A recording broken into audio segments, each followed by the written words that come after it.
আল্লাহ রাব্বুল আলামিনের বাণী, ফাইন্না মাআল উসরি ইউসরান, ইন্না মাআল উসরি ইউসরা। আল্লাহ পাক বলেন, জেনে রাখো, দুঃখ এবং কষ্টের সাথে রয়েছে সুযোগ আর সুবিধা, আর অসচ্ছলতার সাথে রয়েছে উদার সচ্ছলতা। জোরে কোন সুবহানাল্লাহ। কাজে ভয় পাওয়ার কারণ নাই, হতাশ হওয়ার কারণ নাই। মন আশায় বুক বেঁধে রাখো। গুনাহ করেছ, হতাশ হয়ো না। যুবকদের গুনাহ করা স্বাভাবিক।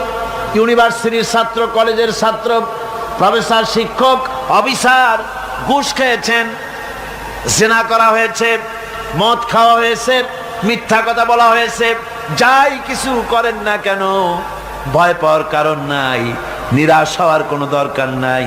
আল্লাহ পাক ডেকে বলেছেন, কুল ইয়া ইবাদিয়াল্লাযীনা আসরাফু আলা আনফুসিহিম লা তাকনাতু মির রাহমাতিল্লাহ।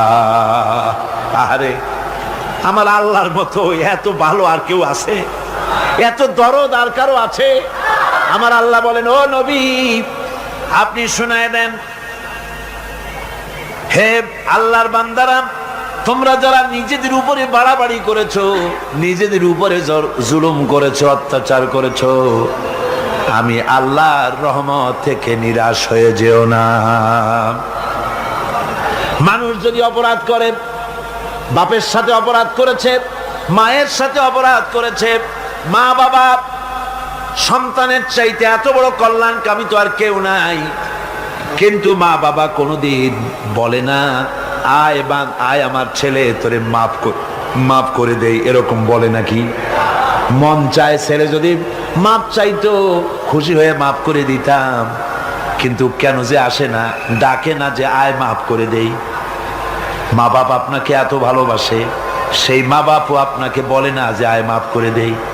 আমার আল্লাহ হচ্ছেন এমন আল্লাহ, আল্লাহ রাব্বুল আলামিন ডাকেন, এ বান্দা, খুন করেছিস ফিরে আয়, জিনা করেছিস ফিরে আয়, হত্যা করেছিস ফিরে আয়, চুরি করেছিস ফিরে আয়, কুফরি করেছিস ফিরে আয়, সুদ খেয়েছিস, ঘুষ খেয়েছিস, মদ খেয়েছিস ফিরে আয়, এসে আমার দরবারে চোখের পানি ফেল, আমার দরবারে কাঁদাকাটি কর।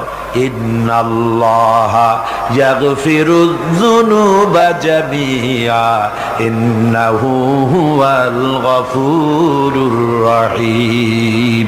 আমার দরবারে চোখের পানি ফেলে কান, আমি রব্বুল আলামিন জিন্দেগীর গুনাহ মাফ করে দেব। সুবহানাল্লাহ কোন, সুবহানাল্লাহ কোন। আমার কাছে কান, চোখের পানি ফেল।